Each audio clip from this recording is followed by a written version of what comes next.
E o presidente do Senado, Davi Alcolumbre, pretende pautar na semana que vem a PEC que acaba com a reeleição de cargos do Poder Executivo, por exemplo, para a presidência, também para prefeituras e governo de estado. Sobre esse assunto, a gente conversa agora com o cientista político e professor da Universidade do Mackenzie, Rodrigo Prando. Rodrigo, muito bom dia e uma excelente quinta-feira para você.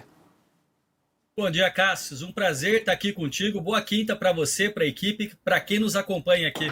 Gente que agradece. Prando, vamos começar. Gostaria de ouvir a sua avaliação sobre a aprovação na CCJ dessa proposta de emenda à Constituição. Se você acha que isso pode trazer algum benefício, de certa forma, aumentar o mandato, principalmente, não deixar aquela eleição de 2 em 2 anos ficar meio pesado até mesmo para os eleitores. Como é que você avalia esse encaminhamento dessa proposta que agora será levada ao plenário? Vamos lá, Cássio. Essa proposta ela teve uma aprovação na CCJ, Comissão de Constituição e Justiça, de forma simbólica. Portanto, deve ter prosseguimento. Há muito tempo que a gente discute, Cássio, a reeleição. Eu estava aqui nos bastidores acompanhando você falando de esporte, do futebol e da idade e de quando teve título, mas vamos pensar o seguinte: quando que a reeleição ela entra no Brasil de fato? Na nova República, você tem o Collor, que é eleito em 89, ele não termina o mandato, porque ele renuncia antes do final do processo de impeachment, o mandato do seu vice, Itamar Franco e Fernando Henrique. Então portanto, no primeiro mandato do Fernando Henrique, que a proposta da reeleição vem à tona, não sem problemas, inclusive com denúncias que ocorreram de compra de votos, mas a reeleição foi aprovada para o executivo, prefeitos, governadores, presidente da República. Ou seja, quem tinha um mandato de 4 anos poderia concorrer a um mandato de mais 4 anos. E assim Fernando Henrique foi reeleito, Lula foi eleito e reeleito, Dilma foi eleita, reeleita, não terminou o mandato porque sofreu o impeachment, e Jair Bolsonaro tentou a reeleição e foi derrotado. A ideia da reeleição é uma ideia que se pautava pelo seguinte: existem problemas que são conjunturais no Brasil, dada a conjuntura econômica, política, social, e problemas que são estruturais. Então, muitas vezes, esses problemas estruturais, educação, saúde, saneamento, a questão da estabilidade econômica à época do Plano Real com Fernando Henrique, seriam problemas que em 4 anos não se conseguiria sequer equacionar ou atacá-los diretamente com políticas públicas e ações governamentais. Então a ideia era de estender para aquele que foi considerado um bom governante a possibilidade de continuar no cargo depois de eleito, obviamente legitimado pelas eleições. A grande questão é que isso acabou se degenerando no Brasil. Em que sentido? O presidente, o prefeito e o governador são eleitos e já estão pensando imediatamente na reeleição. E aí você tem muitas vezes uma distorção enorme, porque aquele que tem o cargo tem uma visibilidade natural do cargo, de mídia, de redes sociais e tudo, mas além disso tem o poder e a força da máquina. Então há muito tempo se discute que muitas vezes o político, prefeito, governador e presidente nem sequer se preocupa em governar para o atual mandato, mas na reeleição que já se avizinha, porque praticamente começa no dia que ele assume o primeiro mandato. Então, Cássio, é uma discussão pertinente e válida. Eu gostaria muito que os nossos legisladores começassem a pensar também a limitação de seus próprios mandatos.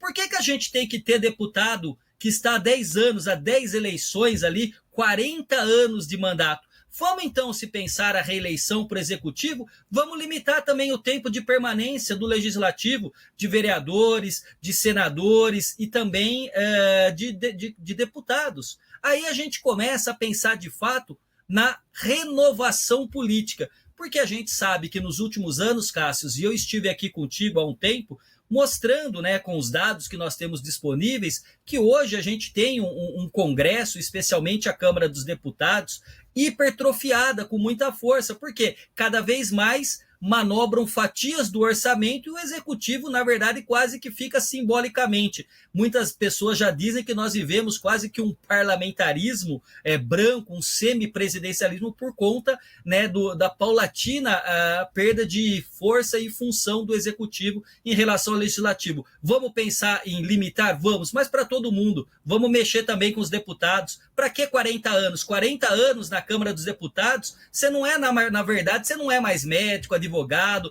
profissional liberal, economista, sei lá. Você é, na verdade, político profissional. Então, você não está vivendo para a política, como diz o Weber, com vocação, você está vivendo da política.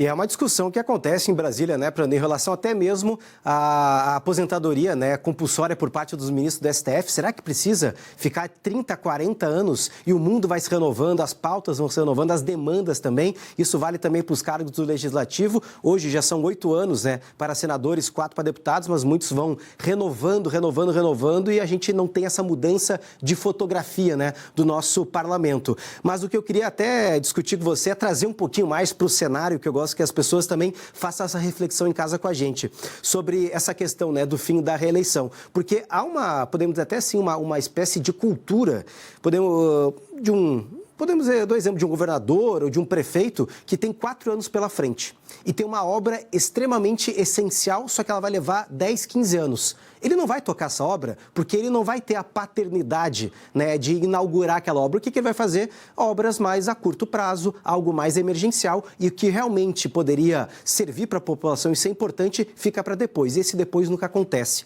Talvez com o fim da reeleição podemos ter pelo menos aí esse andamento de obras mais a médio, a longo prazo ou até mesmo o que importa para a população? Mas aí é que fica a pergunta, quando eu coloquei há pouco, Cássius, a questão da conjuntura e de problemas estruturais. Não é? Será que o prefeito que virá dará continuidade à obra? Porque, no fundo, muitas vezes o político brasileiro não tem visão de estadista, mas meramente de prefeito, governador ou presidente. Então ele quer o máximo de ganho de capital político nos 4 anos, porque provavelmente o outro vai descontinuar, vai mudar o programa. Então a gente teria que ter uma visão não apenas de alguém que seja um líder e estadista, mas de políticas que não sejam de partido ou de governo, mas políticas públicas que sejam perenes, que se concretizem. Então eu tenho muito medo disso, porque a gente tem... Veja, nós estamos agora, eu e você aqui conversando, o telespectador está nos assistindo, provavelmente a gente termina aqui a entrevista, ou o telespectador vai fazer outra coisa, ele vai ao banheiro, ele dá descarga, ele toma água potável, ele tem energia, ele tem esgotamento sanitário. Milhões de brasileiros ainda não têm, Cássius. A gente tem problemas gravíssimos. 2 semanas ou 3, vocês devem ter noticiado certamente aqui na Band News, como quase todos os meios de comunicação noticiaram, os problemas da educação brasileira de jovens que não conseguem ler e entender um texto, de não conseguir realizar as operações básicas em matemática, não tem letramento científico. Então a gente tem problemas gravíssimos que, na verdade, não são atacados, porque na maioria das vezes os que são eleitos a partir de uma cultura política que privilegia a ignorância, que privilegia a falta de acesso àquilo que está garantido na Constituição. Então eu sinto que é um debate que tem que ser feito, mas tem que aprofundar de maneira muito séria. Não apenas discutir o executivo. Vamos discutir, como você bem coloca, o legislativo, vamos discutir o judiciário.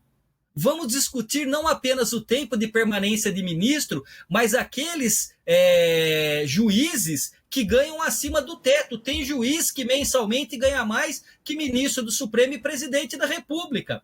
Aí ninguém quer mexer nisso. Então você quer fazer uma discussão seletiva, uma indignação seletiva, o que não ajuda o Brasil e não ajuda a sociedade brasileira. Mas se a gente for discutir, Cássio, de maneira séria, eu acho que a sociedade tem que encampar essa discussão e trazer propostas, não é? Só para finalizar e te passando a palavra, não sei como está o nosso tempo, quando a Constituição de 88 foi promulgada, nós saímos de um período de regime militar, de ditadura militar, e nós trouxemos para a Constituição, por isso era chamada de Constituição Cidadã, demandas de grupos e categorias variados, inclusive com privilégios que são irrealizáveis, impagáveis. Mas a Constituição existe, agora aquela sociedade é uma sociedade diferente de hoje. A nossa sociedade hoje ela é hiperconectada em rede. A gente tem problemas que são prementes da data de hoje, dos últimos anos, que não existiam em 1988 e 89. Então é salutar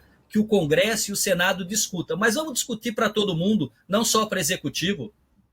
E vamos adiante, inclusive, falando da reforma administrativa, né, Prando? Porque muito se tenta e não vai de jeito nenhum. Simplesmente seria a grande reforma de RH no nosso país, no nosso funcionalismo público, na tentativa de dinamizar, né, esse orçamento que é tão engessado, que a gente consiga colocar, né, nas principais pautas, em outros recursos da educação, da saúde, infraestrutura, enfim. E isso também não é feito devido a ser uma medida impopular. Mas, enfim, acho que é um assunto, uma discussão para depois. Prando, muito obrigado pela sua participação mais uma vez, sempre bom conversar e te ouvir por aqui. Cássius, um prazer estar aqui contigo. Fiquem bem todos vocês. Uma excelente semana, o fizinho dela que se avizinha. Abraço à equipe técnica e aos telespectadores da Band News. A gente que agradece. Obrigado.